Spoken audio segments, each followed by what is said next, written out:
And as we talk about momentum here this afternoon, I am very curious because I have seen a lot of pop-up hours today, and what has brought on all of this momentum today in getting the things done. Tell me what is going on in the world.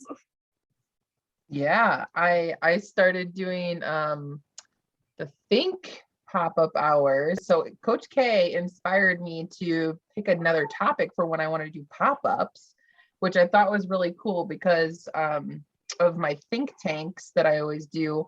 And I was like, I'll make those the pop-ups. So the inspiration today specifically is that Fridays are my freedom day, that I really focus on my personal business. And I have found that, well, I've become aware. I've known, but I've really become aware that like the 1 and 2 o'clock times for me in the day are the most challenging to get me back into momentum because I take my lunch from 12 to 1. So I know that accountability serves me well. And when I am present and really in it to like decide what I'm doing, that I will move the needle in it. And when I don't have that, I find that I'm going, I could do this and I could do this and I could do this, but I'm not actually committing to anything. So it is really for me. And then I've had people showing up and I'm like, I haven't even been posting it. It's really for me to like say that I have a place to go. And then people have been showing up. I'm like, this is great. Whenever they're there, it's always good to have someone to think it out with and work through the process. But my momentum is that I have a place to be. And since Susie's out resting from her heart surgery, then, it really gives me an opportunity to connect with the other people in the community and hold myself accountable. I like it. Yeah. Like you said, moving the needle forward and giving yourself the space to do it. I like it. And that brings us to 10 after. So we will get to it and I will see you back in 40 minutes. 5 minutes. What would you like to mastermind? I don't know. I mean, we've talked about this before on momentum hours, is that my momentum comes when after I get started. I have to just make myself get started, and then once I'm started, I just keep going until I hit like the next wall or whatever, something that I don't want to do. Like with my newsletter, I did everything that I could and was perfectly fine doing all of that until it came time to write about the month tool. Then I was like, I don't want to put that much energy in here. So I stopped. But that's all I have left for it. Is I have to write about this month's tool or this coming month's tool, and then my part is that very so hard. But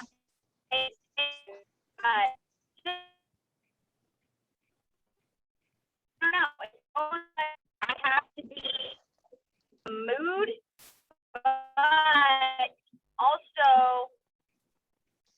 just getting started when I'm not in the mood will most of the time put me in the mood. Does that make sense? It does. So one thought is like on when you get to the parts of things that aren't fun, is there a way to make it more interesting? Like the example of the part of the newsletter when you're writing about the tool of the month. Well, sometimes maybe writing about something might not be so interesting, but could you take that segment of the newsletter and turn it into a video clip and then just embed the video into the newsletter? Like, do it that way. And so then it's faster than writing, and then it's done. Like, could you do it another way that makes it a little bit more interesting? Yeah. I mean, it would change the format of the newsletter because I can't just put a video into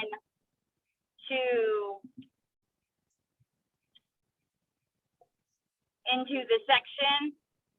Like, I would have to have a new section underneath the section. Okay. Oh, you muted yourself.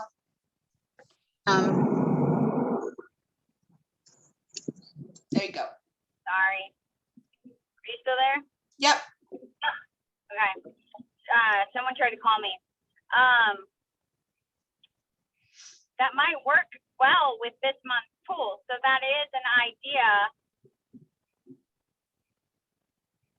that I could play with. So Just something, you know, to kind of think about in general, like when you get that momentum going and you start to come up against those walls of, oh, now I've hit an activity that it's not so exciting, I don't really want to do it. Is there a different way I can do this? yeah, and I get that. The reason why I didn't want to do that section is because I really don't know how I want to explain it or address it or what to say about it. And I didn't really have the brain power at that time to give it, you know, what I needed to be able to do it. Because it's not a tool that I use like on a daily basis. It's not something that I can just easily, I can easily explain, you know. It's a tool that I have used and I see the power in, and that's why it's this month's tool. I don't know. I mean, I got my excuses, right? Yeah. We all do. And it's so we're running short on time here. Becky has in the chat here that her celebration is she got all her time with kids complete. Her intention is to go for a walk with Phoenix and have dinner, and that she loves the out of the box thinking. And so with that, we will go dark. And we'll be back and chat about anything on your mind today about momentum or any problems in the world that we can solve in 6 minutes. Oh, yeah. I don't got nothing for you. What do you got for me? What do I got? What do I got? Let's see here.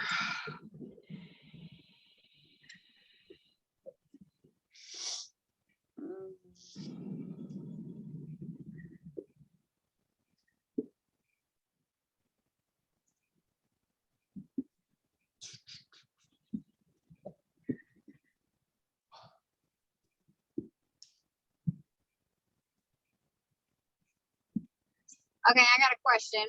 Okay, lay it on me. What do you think about positive and negative reinforcement? Positive and negative reinforcement. I think they both have their place. And I think it depends on the personality of the recipient in how it's received. Because some people thrive on either one, and some people you know, kind of what's the, some people take it the wrong way too. Like some people thrive on the negative too. So it's kind of like knowing people's personalities and figuring out what the motivation is that works for them. Like, is there a specific example that you were thinking? Well, I first thought of myself and then I was thinking of my kids. But, you know, like trying to get yourself to do something that you don't want to do or whatnot. Do you take something away from yourself? Do you give yourself a treat if you do it? You know, a type of thing. And with my kids, like I ask them to do stuff, and the one thing that is my go-to is to take away their phone. And it caused this huge fight last night with lots of tears. And I didn't even take the phone away. Jay came in and took the phone away. So I don't know. Like, they don't seem to care if I give the money, and they really don't like when I take something away. So it's like, where do you go then? Where do you go from there?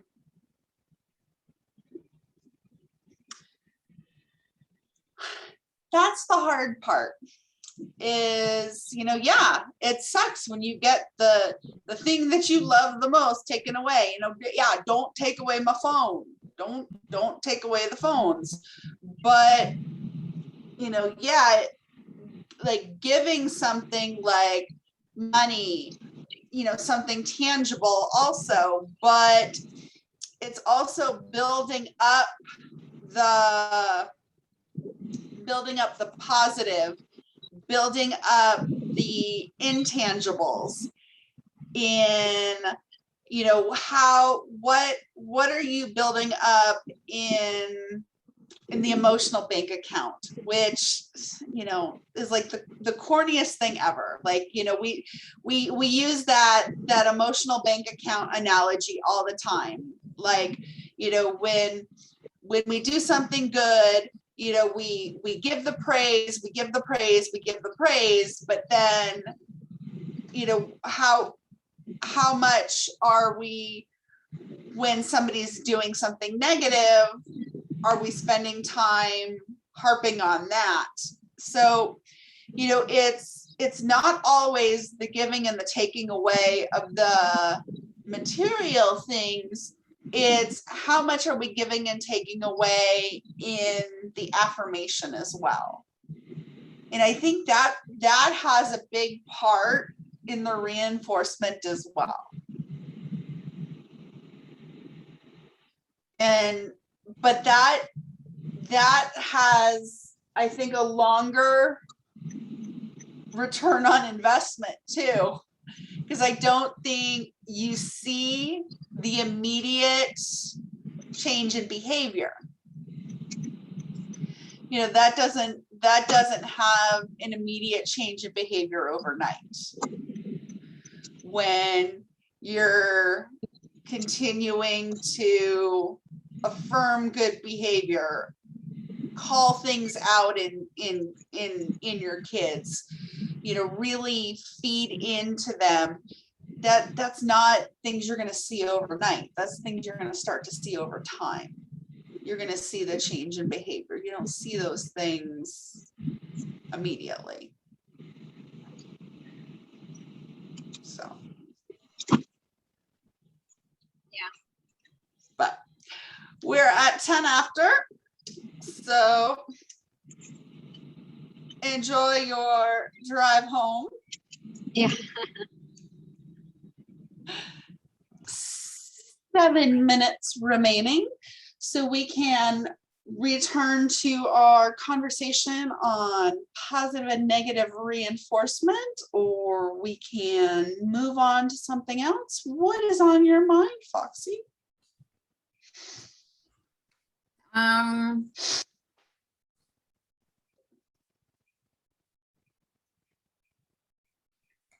guess, like,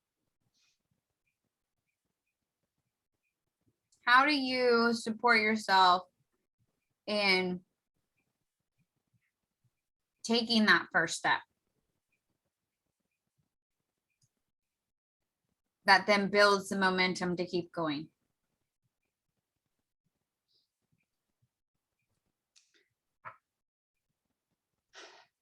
It always comes back to why. Why are you doing it? And it has to be like, honestly, it has to be selfish. It not selfish in a self-centered way, but it has to be intrinsically motivated. Like it, yes, we do things for other people. We do things to serve other people, but that's not why we do things. Like, okay. Think about coaching. We coach on some level because we want to see other people get that level of transformation. We want to walk alongside them. We want to see them get to that next level, make that change, whatever it might be. But we get something out of it. And yes, we get compensated for it, but we also get fed from it. There's literally a biochemical reaction that comes out of it. There's a dopamine hit that comes out of it that we get a return on what we put out. There's nothing comes back void. So what we're feeding into somebody else is coming back to us. So, that when we look at that idea of getting started on anything, what's the reason we're doing it? What is the reason why? What are we getting out of it? yeah, And like that's I know Beck talks about it too, but that's that whole point of going the 7 levels deeper. I really only go 5, but asking why. Ask why again. Why? Because the more you keep going deeper and deeper and deeper, you're going to reach that point that you find that real reason in why you've decided this is what I need to do.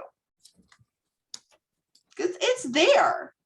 And we know it on some level. It just might not be in our very conscious, like, front of mind thinking.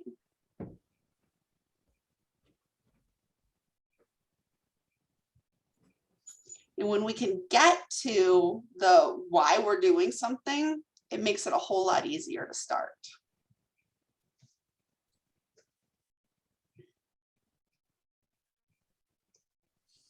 some things I do, and my why is consistency. But not always does consistency matter. If that makes sense. Mm-hmm. it's not a driving force. I'm like, on a bad day, I'm like, I don't care if I'm consistent, which is why I schedule out my posts. So they are consistent. Right. But it's like that need, or that, I don't know if need's the right word, but that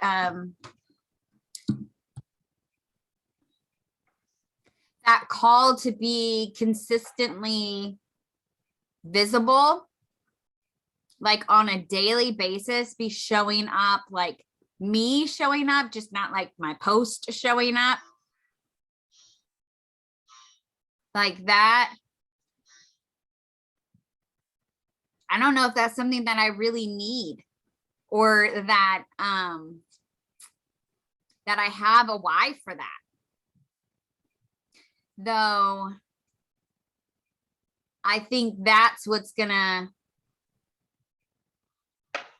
gonna take to get my message out. And there's definitely a why behind wanting to get my message out. But it doesn't necessarily overpower the non-desire to show up every day visibly to put my message out. I think that's also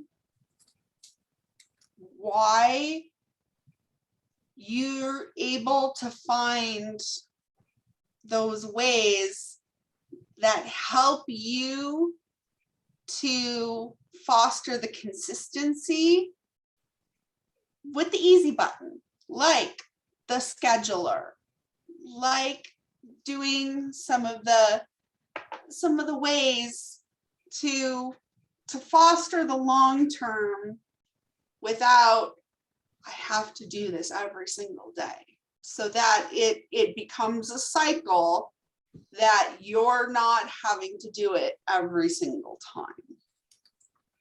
That it, yeah, it's a lot of effort at the outset, but once it becomes something that kind of you create the monster, and then the monster goes, and it's hard because we right now we don't see it. We hear it works, we know it works somewhere, but until we get it going and let it run on its own, it's hard.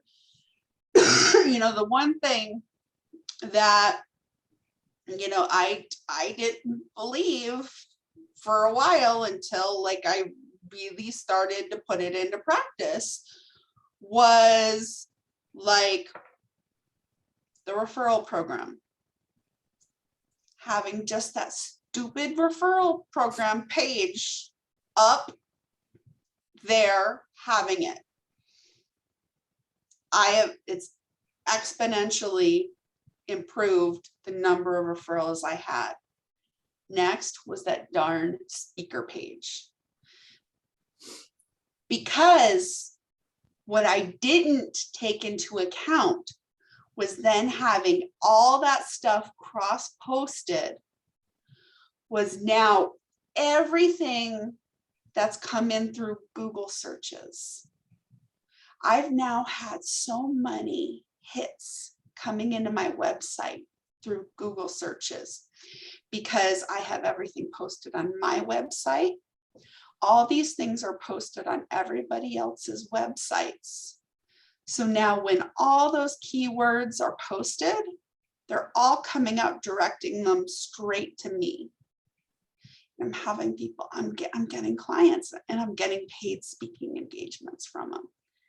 Now it would be nice for my bank account to start to faster reflect it, but it's slowly. But I'm seeing how putting those things into practice is paying off now. And like, being consistent with the social media, that's pushing it. It just,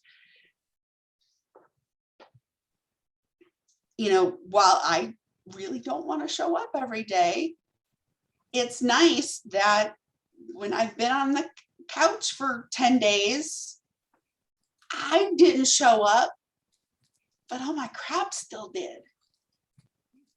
And I still had money show up because all the other things were still happening. And I didn't do a darn thing.